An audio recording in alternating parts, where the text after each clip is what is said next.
I'm not a black lawyer, but I would guess that whether or not DE&I was in place, that your client would still have some pretty strong opinions about whether or not you were qualified. The role of DE&I isn't to challenge merit or to give undue consideration to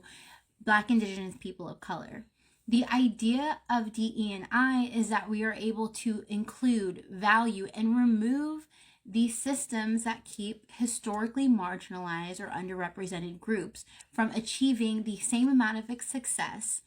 and from reducing the barriers to equal opportunity. If we begin to talk about the nature of unconscious bias and how our historical race relations have been embedded into the psyche of our structure, our culture, our environment as Americans and other places in the world, we would not have a construct in which anyone would associate your qualifications just based on how you look, if that weren't the case. So DE&I takes a step and gives us the space to understand, have the ability to reflect and think about why we think the way that we do about others who are different or even the same as us. Right before I recorded this video, I ended up looking up an article from the Harvard Business Review, which shared the experience that Black women face about being basically told that they don't look like a lawyer, being treated like the help, being treated like an assistant, being treated like a paralegal. I don't know, right? Whatever you want to call it, but not being recognized for who they are, how they show up, and what they have done to get to where they are. And so the same unconscious bias, deeply rooted in racism,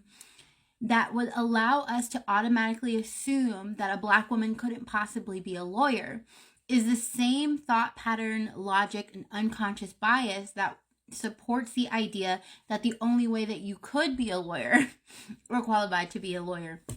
is if DE&I, a DE&I initiative placed you in that opportunity. I think what we can take from this is that no matter which way you look at this argument, there is still unconscious bias here that's impacting your ability to be valued and included in the workplace as a Black lawyer. And I think that DE&I, when it's truly done well and allows us to unpack our thoughts, our feelings, our beliefs, and why we feel